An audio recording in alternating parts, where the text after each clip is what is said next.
after the Kashmir Files, my new film of the trilogy, perhaps the last film of the trilogy, called the Delhi Files Bengal chapter.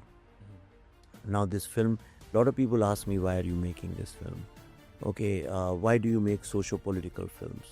I'll tell you why, because the problem in India is that we don't know our own history. It's not that it's our fault that we don't know our history.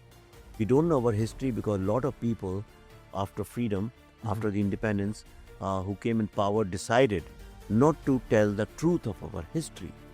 And they told a version of history, okay, which is feel good kind of a story to make everybody happy. Okay, everybody is nice, and we forgot that we have one of the most tragic histories. We are the only society in the world which was enslaved for 1,000 years, first by Mughals and then by Britishers, and some part Dutch and French people also. And they were cruel to us. They took all our rights. They made us their slaves. They started writing dogs and Indians not allowed, and our population suffered from poverty. In Bengal famine, millions of people died. In partition, millions of people died. Women were raped, innocent children were killed, women were hanged in butcher shops. Now, unless and until you know this tragic part of your history, how will you correct it? How will you create a better future? Okay, if you think everything was very nice, everything was so beautiful, and we had a glorious past, then you become lazy, and that's I don't want. I want my films to shake people up, awaken them, like Swami Vivekananda said, "Arise, awaken." So wake them up. Say, hey, come on, look at this. So it's like somebody's in a deep sleep, wake that person, he says, don't wake me. Then you pick that person up, throw him out in the balcony, and he opens his eye and he sees two things. Either there is big fire outside in the forest, or he sees it's such a beautiful, lovely sunrise. So both ways you are stirring things up, you are creating.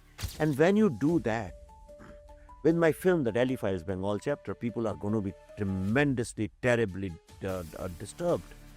When they are disturbed, then say, no, yaar, injustice was done to us.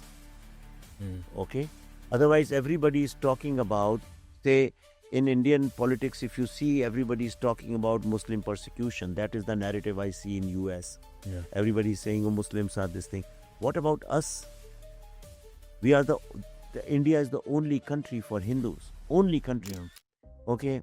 And if we don't have right to talk honestly about our civilization, our culture, our spirituality, our concepts, our themes with pride and without being interfered, without being told by the people what is right and wrong for us. We don't want to be taught lessons by the West or by anybody for that matter.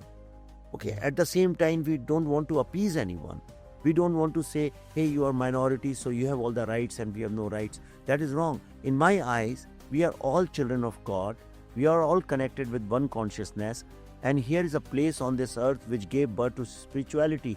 If conflict and chaos is the problem, then Hindu spirituality is the answer. Yes. Hindu philosophy is the answer. We talk about oneness. We don't talk about othering people.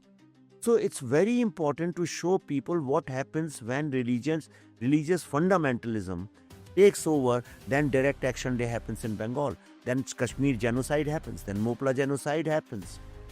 When you give freedom to these religious fundamentalists who like a tribe say, my tribe is better, your tribe is evil, and therefore we'll destroy you. Unless and until my films show that reality to the younger generation, how will they ensure that after this in India there is no religious fundamentalism? You have to have that awareness. Without that awareness, you cannot do that. And second thing I want to achieve with this film, The Bengal Files, I want to emotionally stir people up.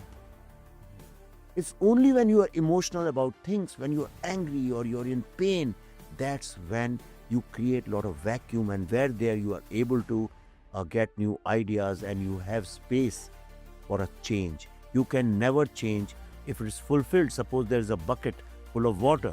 If you want fresh water, some old water has to come out. So I want this comfort in which Hindu society is living today. I want them to make them uncomfortable, so that they themselves go and seek and search what makes them comfortable. Then they will realize that this great pride in this glorious civilization, this great civilization, which has answers to the world's problems. That is what I want to achieve with this film, The Delhi Files. Yeah.